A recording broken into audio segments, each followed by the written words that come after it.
Hello दोस्तों, welcome to my channel. तो दोस्तों, बहुत दिनों से लगातार कुछ कमेंट मुझे ये आ रहे थे कि आपने अपने टेरेस गार्डन में इन वेस्ट चीज़ों का यूज करके इतने सुंदर सुंदर से ये जो डीआईवाई बना रखे हैं, इनको आपने किस तरीके से बनाया है, या फिर ये जो सीढ़ियाँ आप लोग सामने देख रहे हैं, इन सीढ़ियों को आपने कैसे बनाया है, और इन सीढ़ियों का गार्डन में किस किस तरीके से आप इस्तेमाल कर सकते हैं। दूसरी बात, इन सीढ़ियों को बनाने के लिए ये जो डंडे आपने यूज किए हैं, इनको हम कहाँ से खरीदें, कहाँ से ये मिलेंगे।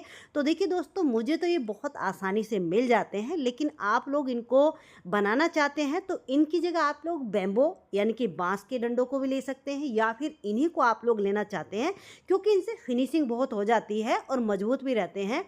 तो इनको आप लोग जो प्लाई की शॉप होती है वहाँ से आपको आसानी से मिल जाएंगे, बहुत ज़्यादा कॉस्टली भी नहीं आते हैं। 100 से 150 रुपये में बहुत सारे ये इतने लंबे लंबे डंडे आपको मिल जाएंगे।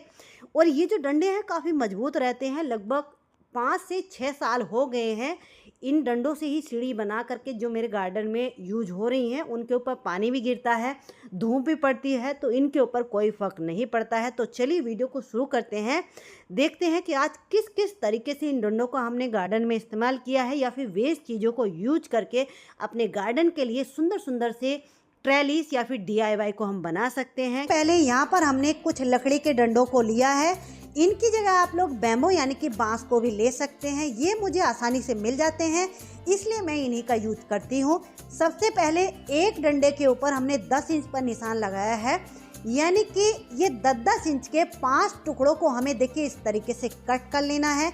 क्योंकि इनकी हम सीढ़ियाँ बनाएंगे तो ये जो 10-10 इंच के टुकड़ों को हम कट कर रहे हैं, ये सीढ़ी का ऊपर वाला हिस्सा रहेगा, यानी कि ये ऊपर की तरफ लगेंगे। तो देखिए 2 डंडों को हमने नीचे रखा और ये जो 10-10 इंच के टुकड़ों को हमने कट किया था, उनको हमने पांचों को देखिए इस तरीके से बराबर बराबर नाप करके रख लिया है। इसके बाद एक बात यहाँ पर आपको विशेष ध्यान रखनी है, ये गलती आपसे ना हो जाए इसलिए मैं आपको बता रही हूँ। देखिए ये जो डंडे हैं, इन डंडों को जब एक जगह हम जोड़ेंगे तो उसके लिए ये जो नेल्स हैं, ये जो हमने ली हैं, इनको इस तरीके से जब हम इनमें गाड़ेंगे तो ये कीलें थोड़ा लंबी आपको लेनी है, इतनी लंबी लेनी है कि दोनों डंडों के आर पार हो जाएं। देखिए इस तरीके से ये बाहर निकल जाएं, लगभग आधा इंच। तो इनको इस तरीके से जब हम दबा देंगे तो ये दोनों डंडे एक जगह बहुत अच्छे से ज्वाइन हो जाएंगे। अगर ये कीलें बाहर को नहीं निकलती तो आपकी सीढ़ी खराब हो जाती, यानी कि वो प्रॉपर तरीके से नहीं बन पाती। तो इस बात का आपको ध्यान रखना है। तो देखिए हमारी जो सीढ़ियाँ हैं बन करके तैयार हो गई हैं। इनके ऊपर मैंने ऑयल पेंट किया है। लकड़ी के या लोहे के ऊपर जब आप करते हैं तो हमेशा ऑयल पेंट ही कीजिए, क्योंकि ऑयल पेंट जल्दी से खराब नहीं होता और ये लकड़ी को भी जल्दी से खराब नहीं होने देगा। अब देखिए ये जो सीढ़ियाँ हमने बनाई हैं, इनका उपयोग अपने गार्डन में आप कैसे कैसे कर सकते हैं। तो देखिए आप लोग इन सीढ़ियों को ऐसे ही दीवारों पर हैंग करके, आपके जो हैंगिंग प्लांटर होते हैं इनको इस तरीके से हैंग कर दीजिए। एक एक सीढ़ी के ऊपर 5-5 प्लांटर आ रहे हैं। आप लोग चाहो तो इसके ऊपर 10 भी आ जाएंगे, लेकिन फिर वो दिखने में इतने सुंदर नहीं लगेंगे। तो आप लोग देखिए कुछ इस तरीके से मैंने अपनी दीवारों पर इन सीढ़ियों को, इन डीआईवाई को हैंग कर रखा है। अब दूसरा तरीका देखिए, इन सीढ़ियों को, ये मेरी ट्रम्पिट बेल है यानी कि ट्रम्पिट वाइन है, तो उसकी एक बकेट है, उस बकेट में इस सीढ़ी को इस तरीके से हमने गाड़ दिया है। गाड़ने के बाद देखिए इस बेल को इस सीढ़ी के ऊपर इस तरीके से चढ़ा दिया है। अभी इसके ऊपर कलियां बनना शुरू हो गई हैं। जब ये पूरी तरीके से खिलेगी तो आप लोग समझ सकते हैं सीढ़ी के ऊपर ये जो बेल है कितना सुंदर लगेगी।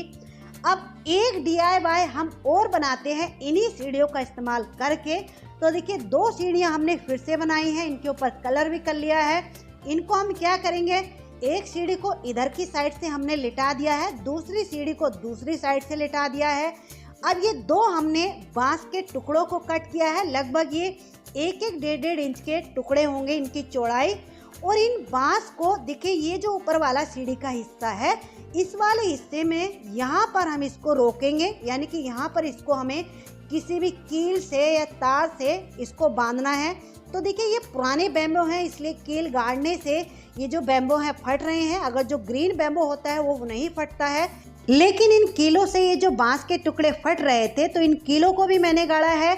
इनके ऊपर से मैंने लोहे वाली तारों से इन बांस के टुकड़ों को इन सीढ़ियों के ऊपर बहुत मजबूत तरीके से दोनों तरफ से बांध दिया है। उसके बाद देखिए ये मेरी राखी बेल की एक बकेट है, इसमें राखी बेल लगी हुई है। तो एक सीढ़ी को तो मैं इधर की तरफ यानी कि इस वाली बकेट में देखिए इस तरीके से लगा रही हूँ, गाड़ रही हूँ। तो देखिए ये जो है हमारी 2 सीढ़ियों को बना करके हमने एक ट्रेलिस तैयार की है बेलों के लिए। एक साइड से हमने राखी बेल चढ़ा दी है और दूसरी साइड से मैंने क्लैमिटिस वाइन को चढ़ाया है। देखिए कुछ इस तरीके से ऊपर की तरफ ये बांस के टुकड़े हैं और नीचे की तरफ ये हमारी सीढ़ियाँ हैं। ये जो रंजाई यानी कि क्लैमिटिस वाइन है, इसमें पहले मैंने दूसरी ट्रेलिस लगाई थी, लेकिन ये जो बेल है बहुत तेज़ी से बढ़ती है, उसको झुका रही थी, तो इसलिए फिर उसको मैंने हटा दिया है और इस सीढ़ी के ऊपर इसको चढ़ाया है क्योंकि ये सीढ़ियाँ मजबूत भी हैं। ये जो ट्रेलिस है जब पूरे तरीके से ये बेलें इसको कवर कर लेंगी तो दिखने में और भी सुंदर लगेंगी। तो थोड़ा दूर से मैं आपको दिखाती हूँ फाइनल लुक इस ट्रेलिस का कुछ इस तरीके से बन करके आ रहा है। ये जो बेलें होती हैं इनको जब इस तरीके से कोई ट्रेलिस बना करके अगर चढ़ा दिया जाए तो बेलों की जो ग्रोथ है वो 2 गुनी हो जाती है। तो आप लोग भी थोड़ी सी मेहनत करके अपने घर में ही इस तरीके की ट्रेलिस को बना करके DIY को बना करके अपने गार्डन को डेकोरेट कर सकते हैं। तो दोस्तों ये जो सीढ़ियाँ हमने अपने गार्डन में बनाई हैं इनका बहुत तरीके से आप अपने गार्डन में इस्तेमाल कर सकते हैं। सच मानिए मेरे गार्डन में ये जो सीढ़ियाँ हैं 4-5 सालों से इसी तरीके से मैंने बना रखी हैं। बहुत हेल्प मिलती है, जगह की कमी नहीं महसूस होने देती हैं। ट्रेलिस बनाने के लिए यहाँ पर हमने इन लकड़ी के डंडों को लिया है। अब कुछ लोग यहाँ पर ये कहेंगे कि ये डंडे हमारे पास नहीं है तो इनका दूसरा ऑप्शन क्या है, तो इनके कई सारे ऑप्शन आपको मिल जाएंगे। पहला बैम्बो यानी कि बांस के डंडों को भी आप लोग ले सकते हैं। दूसरा देखिए ये जो पानी वाले या फिर बिजली वाले पाइप आपके घरों में वेस्ट पड़े हुए हैं तो इनको भी आप लोग ले सकते हैं। तीसरा ये जो वाइपर के डंडे होते हैं जो वाइपर टूट जाते हैं तो इनको भी आप लोग ले सकते हैं, लेकिन इनको बनाने का तरीका अलग हो जाएगा, वो आगे मैं वीडियो में आप लोगों को बताऊंगी। दूसरी चीज़ देखिए यहाँ पर ये जो वेस्ट यानी कि बाल्टियाँ हमारे घरों में टूट फूट जाती हैं, इनके साइड से जो हैंडल होते हैं इन हैंडल को हम लेंगे। अब देखिए सबसे पहले इनके ऊपर हमें पेंट करना है। अब यहाँ पर एक क्वेश्चन ये आ जाता है कि लकड़ी के ऊपर हमें कौन सा पेंट करना चाहिए ताकि हमारा जो पेंट है वो ख़राब ना हो जल्दी से और पेंट लंबे समय तक चले। तो देखिए ये जो मेरे हाथ में आप लोग देख रहे हैं ये होता है ऑयल पेंट। इसकी पहचान भी आपको मैं बता देती हूँ। जितने भी लोहे वाले डिब्बों में ये पेंट आता है ये ऑयल पेंट होता है। ये वही ऑयल पेंट है जो कि खिड़की दरवाज़ों के ऊपर किया जाता है। और ये जो आप लोग देख रहे हैं ये है दीवारों वाला पेंट, इसको एक्रेलिक कलर बोलते हैं। तो वैसे ऐसा कोई रूल नहीं है, नियम नहीं है, दीवारों वाले पेंट को भी आप लोग कर सकते हैं, लेकिन ये जो दीवारों वाला पेंट होता है ये जल्दी फेड हो जाता है लकड़ी के ऊपर से।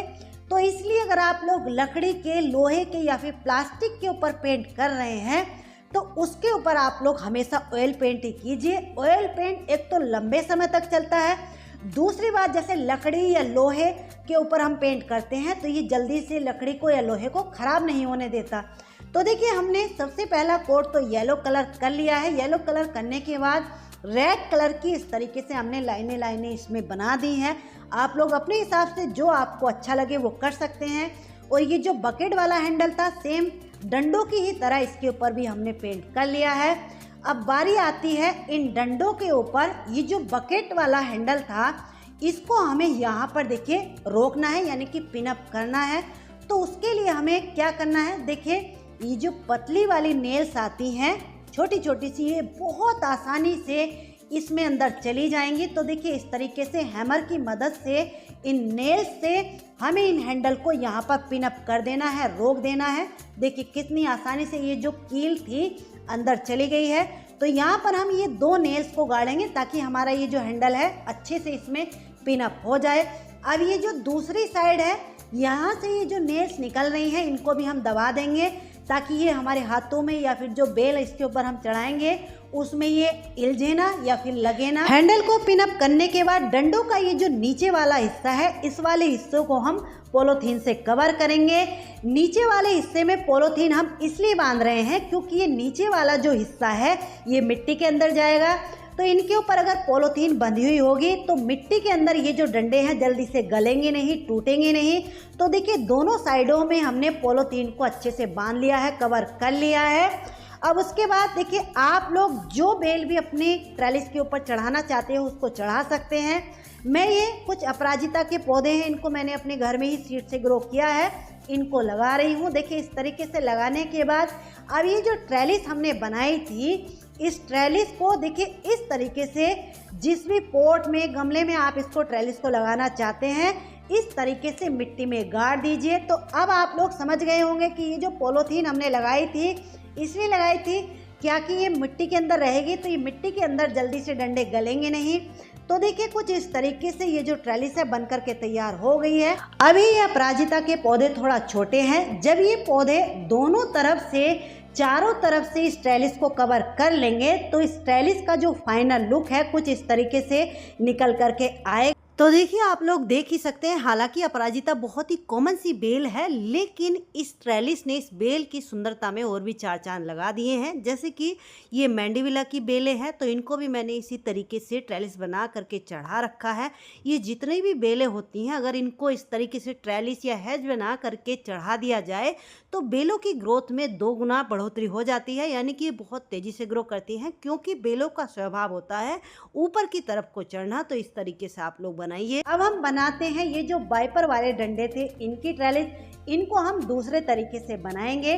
तो देखिए सबसे पहले ये जो डंडे होते हैं इनमें होल बने हुए होते हैं, तो इन होल में ये जो बकेट वाला हैंडल था, उसी हैंडल को देखिए इस तरीके से दोनों तरफ से हम डाल लेंगे। ये बहुत आसानी से देखिए इस तरीके से अंदर चले गए हैं। जाने के बाद देखिए इनके ऊपर हम पेंट नहीं करेंगे। देखिए इस तरीके की ये जो रस्सियाँ होती हैं, अगर ये रस्सी नहीं है, सुतली है, या फिर इसकी जगह कोई भी कॉटन का बारीक कपड़ा लेकर के उसके राउंड राउंड करके रस्सियाँ बना करके आप लोग इस तरीके से पॉलीथीन को पहले चढ़ा लीजिए। क्योंकि पॉलीथीन चढ़ाना इसलिए ज़रूरी है क्योंकि ये लोहे के हैं, तो मिट्टी में या पानी इनके ऊपर जाएगा तो ये जल्दी से गल जाएंगे। इसलिए पॉलीथीन को चढ़ाने के बाद ये जो रस्सी है ऊपर से इस तरीके से इसको राउंड राउंड करके हम लपेट देंगे। तो रस्सी को इन लोहे के डंडों पर यहाँ पर हम इसलिए लपेट रहे हैं, अगर हम इनको नहीं लपेटते, ऐसे ही पेंट करके हम लगा देते, तो जो भी बेल इसके ऊपर हम चढ़ाते, तो समर में जब इस ट्रेलिस के ऊपर धूप पड़ती तो ये जो जैसे बेल आप लोग देख रहे हैं, इसको हम राउंड राउंड करके इसके ऊपर चढ़ाएंगे, तो अगर इसके ऊपर ये रस्सी नहीं बंधी हुई होती तो ये जो बेल है आपकी जल जाती, खराब हो जाती। इसलिए अगर आप लोग लोहे की ट्रेलिस बना रहे हैं, उसके ऊपर इस तरीके से आपको रस्सी को राउंड राउंड करके लपेट लेना है, या इसकी जगह कोई भी आपके पास कॉटन का कपड़ा हो उसको लपेट लीजिए। अब हम बनाते हैं तीसरी तरह की ट्रेलिस अपनी क्लैमिटिस वाइन के लिए। तो देखिए ये जो आप लोग सामने बैम्बू के टुकड़े देख रहे हैं, ये तो मेरे पुराने पड़े हुए थे, तो उन्हीं को मैंने कट कर लिया है। तो देखिए 2 लंबे लंबे टुकड़ों को लिया है इस तरीके से, और कुछ छोटे छोटे पीसेस को इस तरीके से काट लिया है। इनको हमें देखिए इस तरीके से लगाना है, यानी कि एक सीढ़ी की तरह इसको हम बनाएंगे। अगर आप लोग मार्केट से बैम्बू लाना चाहते हैं तो बहुत सस्ते मिल जाते हैं। ये तो मेरे पुराने पड़े हुए थे, और बैम्बू जो होते हैं जल्दी से ख़राब भी नहीं होते हैं। तो देखिए इनको यहाँ पर रोकने के लिए, ये पुराने हैं तो इनके ऊपर ये जो नेल्स आप लोग देख रहे हैं, इनको अगर हम गाड़ेंगे तो ये जो बैम्बू के टुकड़े हैं ये फट जाएंगे, ये नहीं गड़ेंगे। अगर आप लोग मार्केट से ला करके जो हरे वाले यानी कि ग्रीन बैम्बू होते हैं, उनमें इन कील को गाड़ोगे तो ये जो कीलें हैं आसानी से गड़ जाएंगी। तो अब ये मेरे पुराने बैम्बू के पीसेज हैं, तो इनको मैं देखिए इस तरीके से, ये जो पतली वाली वायर होती है आयरन की, इससे बांधूंगी, इससे ये आसानी से बंध जाती है। तो देखिए इस तरीके से हम अच्छे से चारों तरफ से इनको बांध लेंगे। बांधने के बाद इनके ऊपर पेंट करना चाहो तो कर लीजिए, नहीं करना है तो मत कीजिए। तो देखिए मैंने इस तरीके से ये ऑरेंज कलर कर लिया है। कलर करने के बाद इस ट्रेलिस को देखिए, ये मेरी क्लैमिटिस वाइन यानी कि रंजाई की बेल है, इस बेल को इस ट्रेलिस के ऊपर मैं चढ़ाऊंगी। तो इसको भी देखिए दोनों तरफ से इस तरीके से मिट्टी में हमें अंदर को गाड़ देना है, और इस ट्रेलिस की भी दोनों साइडों पर मैंने पॉलीथीन को चढ़ा लिया है, यानी कि नीचे की तरफ पॉलीथीन बांध ली है। ये जो बैम्बू यानी कि बांस के टुकड़े होते हैं या बांस होते हैं, ये जल्दी से ख़राब नहीं होते हैं। 4-4, 5-5 सालों से मेरे गार्डन में ये जो बांस के पीसेज हैं, टुकड़े हैं, इसी तरीके से लगे हुए हैं। तो देखिए इस बेल को इस तरीके से हल्का सा बस एक बार आपको सपोर्ट देने की ज़रूरत है, दे दीजिए, फिर ये अपने आप ऊपर को चढ़ती रहेगी। इसमें तो मैंने ये रंजाई की बेल को चढ़ाया है। आप लोग जो आपको ठीक लगे, मॉर्निंग ग्लोरी, अपराजिता, जिसके लिए चाहे आप लोग इस ट्रेलिस को बना सकते हैं। या फिर जैसे कि मैंने सेम तरीके की ट्रेलिस पर ये कैट्स क्लो को चढ़ाया हुआ है, क्योंकि कैट्स क्लो की जो बेल होती है बहुत तेज़ी से ग्रो करती है और साइडों में इसकी जो ब्रांचें हैं इधर उधर बहुत ज़्यादा फैलती हैं, तो इसकी सुंदरता आप लोग देख ही सकते हैं। मैं अपने गार्डन में चेंज करती रहती हूँ, कभी किसी ट्रेलिस पे कोई बेल चढ़ा देती हूँ, कभी किसी पर कोई सी चढ़ा देती हूँ। तो दोस्तों आज की ये वीडियो आप लोगों को कैसी लगी? अच्छी लगी है तो प्लीज़ वीडियो को लाइक ज़रूर कर दीजिए। चैनल पर पहली बार आए हैं तो प्लीज़ चैनल को सब्सक्राइब कर लीजिए। मिलते हैं किसी नेक्स्ट वीडियो में नेक्स्ट टॉपिक के साथ, तब तक के लिए बाय। Happy gardening.